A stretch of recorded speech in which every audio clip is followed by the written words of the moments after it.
What's up you guys, I'm Dan, this is Frugal Not Cheap, and in today's video we'll review the Wells Fargo Autograph Visa credit card. Why this card?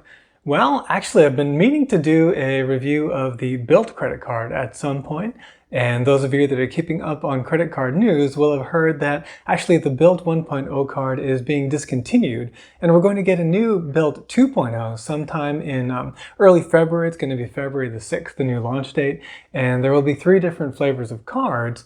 There will be a $0 annual fee one, a $95 annual fee one, and a $495 fee. So they're kind of segmenting the markets that they're looking at. In any case, what will happen if you choose not to go from the Bilt 1.0 MasterCard to the Bilt 2.0, whatever of the 3 new flavors are going to be, then you do have the option of moving over to a Wells Fargo Autograph Visa. And so I thought, since many people might be looking at that choice, they would want to know at least, hey, what are one of the 4 options that I'll be able to look at, since we don't again have details on the other 3. So today we'll look at the Wells Fargo Autograph Visa.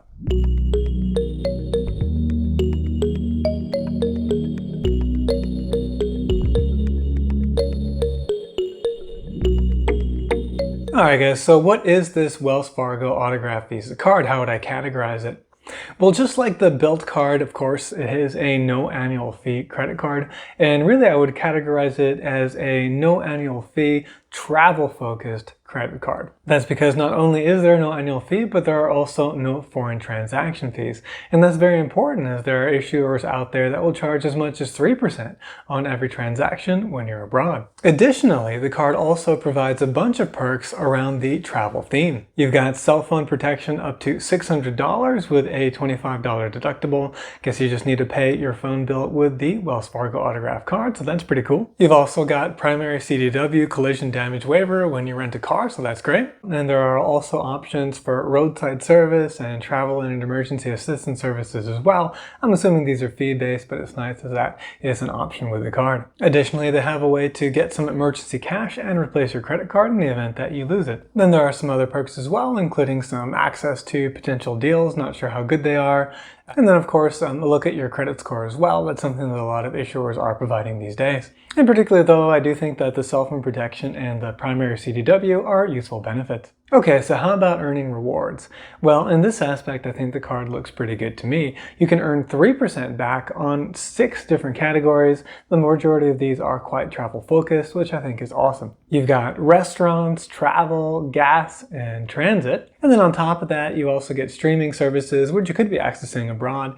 And then also phone plans, and the phone is required as well for travel. So really I could say that, these are all travel related or travel adjacent. On anything outside of that, you would earn 1% in rewards. So I really do think this looks quite good. Of course, you'd have to do the math because there is competition out there, and you may or may not be able to get more points for your particular spend with a competitor.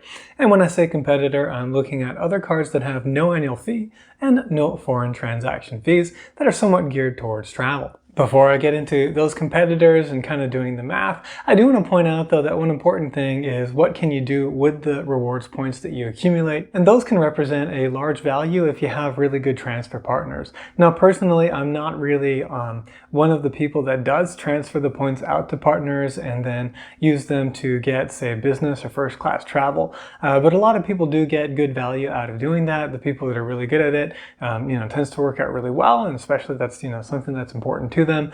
For me, it's not that big of a deal. I'd rather just get the cash and invest it. But in any case, one drawback with this Wells Fargo Autograph card, at least at the time of this filming, is that the transfer partners list isn't all that great, especially relative to some of their competitors. One of those competitors, by the way, is of course Capital One with the Savor One card, which is part of my 2-card strategy, which is using the Capital One Venture X and the Savor card as well. An honorable mention here for a former competitor is the US Bank Altitude Go card.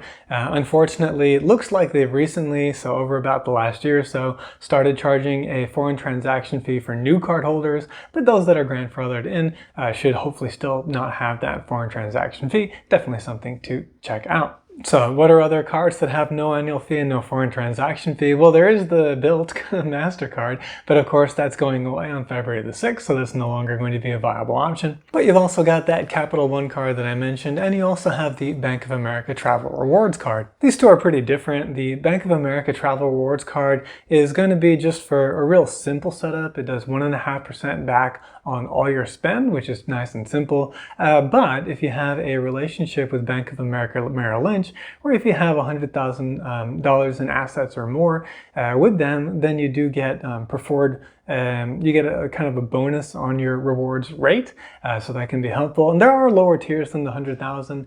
It's just once you get to the 100,000, you kind of max that out. And so really that's all you need to have in assets with them in order to get the most out of this card. With the Capital One Savor One card, you get 3% cash back on dining, entertainment, groceries, and streaming.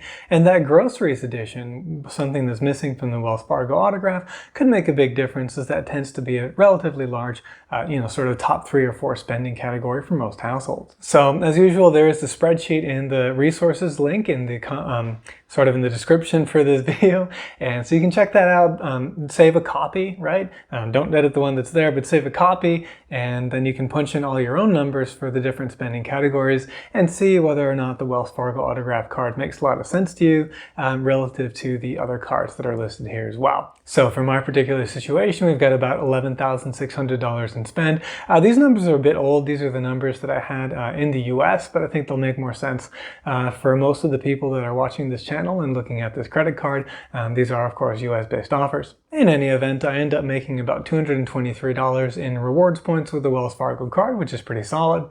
The Capital One Savor One card does beat that out though at $238, whereas the Bank of America Travel Rewards card without any kind of relationship bonuses is definitely a laggard at $174, but we can push it up into the 200s if we're again having a number of assets at Bank of America Merrill Lynch, pushing that rewards rate up significantly. So there you have it. If you tend to travel a bit and you don't want a premium travel card, you're looking for like a no annual fee setup, or you're looking for a no annual fee card to help kind of, add additional earnings on certain categories. Again, we have 6 categories where we earn 3%. Then I think the Wells Fargo Autograph card is, certainly a decent choice. Although in my particular case, again, the Capital One Savor One does offer a better value comparing one for one. And then certainly the Capital One Duo is going to be the credit card strategy for me. And I don't think that there's a strategy at Wells Fargo, just using Wells Fargo cards or ecosystem that's going to beat that out in my particular case. How does the math work out for you? Is there another card that I missed that you think is a viable competitor? Let us know in the comments below.